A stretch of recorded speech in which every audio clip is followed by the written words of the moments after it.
अस्सलाम वालेकुम। मौजूदा लॉकडाउन और उसके फ़ास्ट फूड और रेस्टोरेंट इंडस्ट्री और होटलिंग इंडस्ट्री पे असरात के सिलसिले की ये मेरी चौथी वीडियो।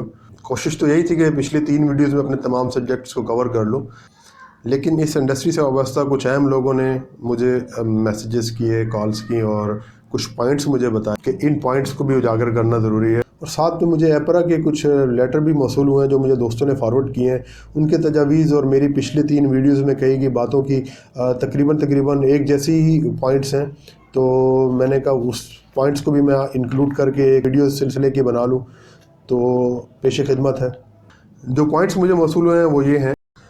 रेस्टोरेंट और हॉस्पिटैलिटी इंडस्ट्री इस वक्त बहुत ज़्यादा मुतासिर इंडस्ट्रीज़ के अंदर शामिल है, जो कि पाकिस्तान में लॉकडाउन की वजह से शदीद मुतासिर हुए हैं। यहाँ ये बात जहन में रखना ज़रूरी है कि इंडस्ट्री तकरीबन 2 मिलियन डायरेक्ट या इनडायरेक्ट एम्प्लॉयज़ को कैटर करती है और हर साल तकरीबन 1.5 लाख जॉब्स को क्रिएट करती है, जो कि एक अच्छा खासा नंबर है।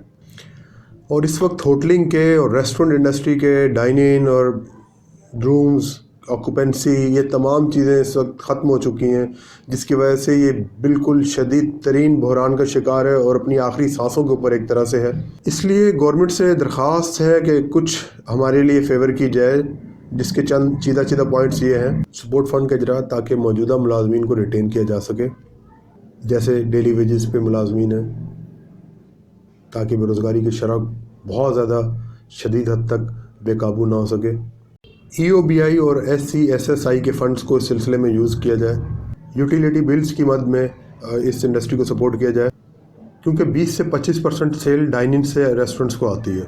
डाइनिंग क्लोज़ हो चुकी हैं और यही सिलसिला आगे एक्सपेक्टेड है कि लॉकडाउन अगर ख़त्म हो जाता है तो रमज़ान में भी यही सिलसिला बरकरार रहेगा और रमज़ान के कम से कम 1 माह बाद तक ये सिलसिला बरकरार रहेगा। समझें ये मई के एंड तक ये सिलसिला जाएगा।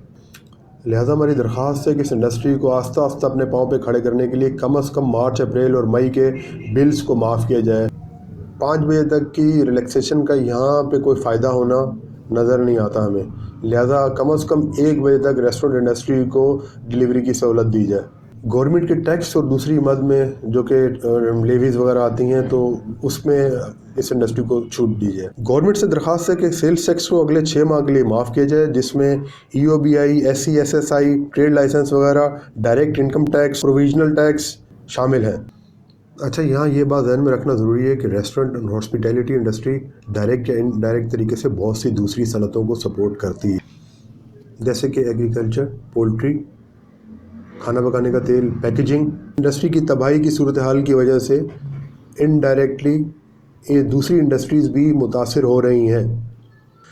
इस सिलसिले में जल्द से जल्द एक्शन लेने की दरख्वास्त है, ताकि इन तमाम इंडस्ट्रीज़ को तबाह होने से बचाया जा सके। कोरोना वायरस की वजह से पैदा शुदा सूरत हाल के बायस ये इंडस्ट्री बहुत ज़्यादा कैश फ्लो में कमी का शिकार है। देखिए, कल तक के डेटा के मुताबिक अमेरिका जैसी इकनॉमी में 66 लाख के करीब लोग बेरोज़गार हो चुके हैं।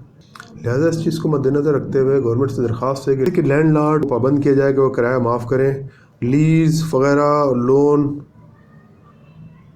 को कम से कम मार्च, अप्रैल और मई तक माफ़ करें और किराए को कम से कम अगले 2 साल तक के लिए ना बढ़ाएं और किरायानामा को ख़ास तौर पे मौजूदा सूरत हाल को मद्देनज़र रखते हुए दोबारा से निगोशिएट किया जाए। उम्मीद है मेरे थोड़े कहे को बहुत जानेंगे। आखिर में मैं वही कहना चाहूँगा जो मैं हमेशा कहता हूँ, इतना मत घबराइए कि वायरस आपको मारे ना मारे, वायरस के खौफ से मर जाए। बहुत शुक्रिया।